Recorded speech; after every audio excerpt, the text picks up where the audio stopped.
Qual a intenção quando eu contar o que eu vou contar? É inspirar as pessoas, motivar, levar as pessoas para frente. Então, por mais que eu me percebi introspectivo, tímido, vergonhoso ao extremo, eu sempre tive um desejo de fazer a diferença na vida das pessoas, de alguma forma. E é muito louco isso porque o ambiente que nos forja quando criança, o meu foi totalmente fechado. Então, por morar numa periferia, meus pais serem cautelosos, querer proteger o filho único, parte de pai.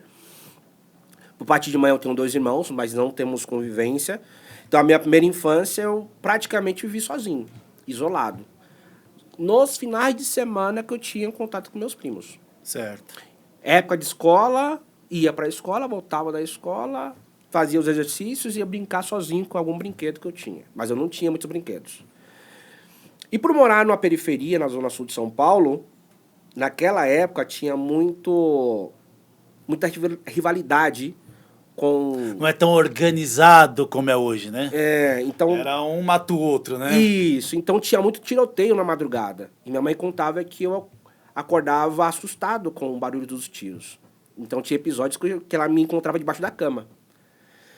E eu fui me desenvolvendo nesse ambiente hostil, fechado, sob proteção, sem conectar muito com pessoas. Quando eu via as pessoas mais adultas, eu não me envolvia, eu não me aproximava, porque a educação que meus pais me deram é: se tem um adulto conversando, não entra no meio. Entende? Não fale nada, Não né? fale nada. E tá tudo bem. Foi o que eles aprenderam na vida deles. E aí, nos mudamos para a Zona Leste de São Paulo. E aí eu fui com essa bagagem. Já não tinha amigos. Chegando no novo ambiente, você é um estranho, e por ser uma pessoa... Aumenta a introspecção, né? Aumenta, total. Então, eu fiquei 1 ano sem estudar, porque eu perdi o tempo de matrícula da escola. Então, eu fiquei em casa, fiz algumas aulas de reforço, mas eu não conseguia desenvolver. Eu sempre fui uma pessoa muito medrosa, uma criança muito medrosa, por conta desse ambiente que eu vivia. Para os pais de hoje, que têm os seus filhos assim, e querem melhorar para que ele não tenha essa introspecção no futuro, Uhum.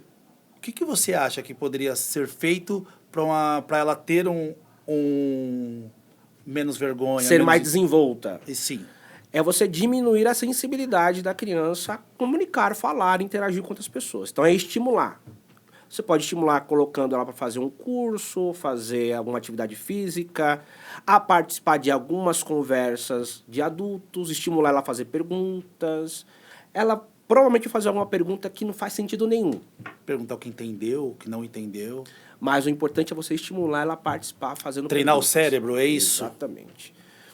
Eu aprendi com o tempo que você não tem os resultados que você ainda não... que você gostaria de ter, porque você não tem a informação certa. E como é que você faz para ter essa informação certa? Sabendo perguntar. Fazendo perguntas de qualidade.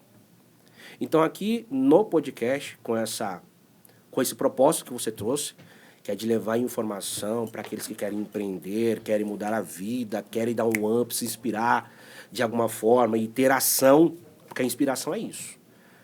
Você inspirar as pessoas através de atitudes. De exemplos, né? Exemplos. Então, aqui você traz várias pessoas com vivências, experiências, e a partir daqui, você tem no teu coração que vai servir para alguém. Sim. Então, você faz perguntas com muita qualidade para extrair o melhor de cada pessoa. Perfeito. Que talvez uma mentoria custa milhões para algumas pessoas, está recebendo de forma gratuita. Então, para os pais que têm um filho que está criando com muito zelo, muito carinho, numa redoma, e eu entendo que hoje o mundo está muito louco, Sim. mas na nossa época também já era muito louco.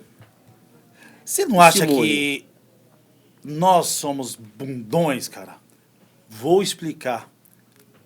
Na nossa época, existia todo esse perigo. Mas, querendo ou não, os nossos pais deixavam a gente brincar na rua, Sim. jogar bola, levar nos lugares. E mesmo com toda a criminalidade até desorganizada. Uhum. Nessa época, não é nós que não deixamos nossos filhos ir e a gente, de repente, dimensiona esse problema todo na criminalidade? É interessante. Eu tem uma teoria que nós replicamos aquilo que nós aprendemos. Então, os nossos pais nos protegeram, pensando no que estava acontecendo no ambiente. Os pais de hoje também fazem a mesma coisa. Só que tem outros que fazem o contrário. O que eu não tive, eu vou dar pro meu filho. E sai deixando muito tranquilo, muito leve, e aí cria uma criança que Às não vezes a tem... gente quer realizar o nosso sonho nos nossos filhos, né? É muito louco isso. É, né? Então você cria uma pessoa que tá, um adulto que não entende a dar valor às coisas. Sim. Então existe o equilíbrio. Mas não existe um manual para isso. Não existe manual. existe. Então, por isso é importante a gente buscar em livros, ouvir pessoas. E quando se fala de comunicação, eu estava falando com a Jussara aqui antes, que a arte de comunicar está muito mais em ouvir do que falar. Perfeito. Porque você se engrandece quando você ouve e não quando você fala. Você aprende com você quando você explica. Quando você ensina. Quando você direciona. Porque você aprende 2 vezes. E como é que você aprende falando e explicando? Porque a pessoa vai te fazer uma pergunta diferente, você não estava preparado. É uma outra mentalidade, é um outro mapa. Então você vai buscar, de alguma maneira, explicar de um jeito diferente a mesma coisa que você explicou várias vezes.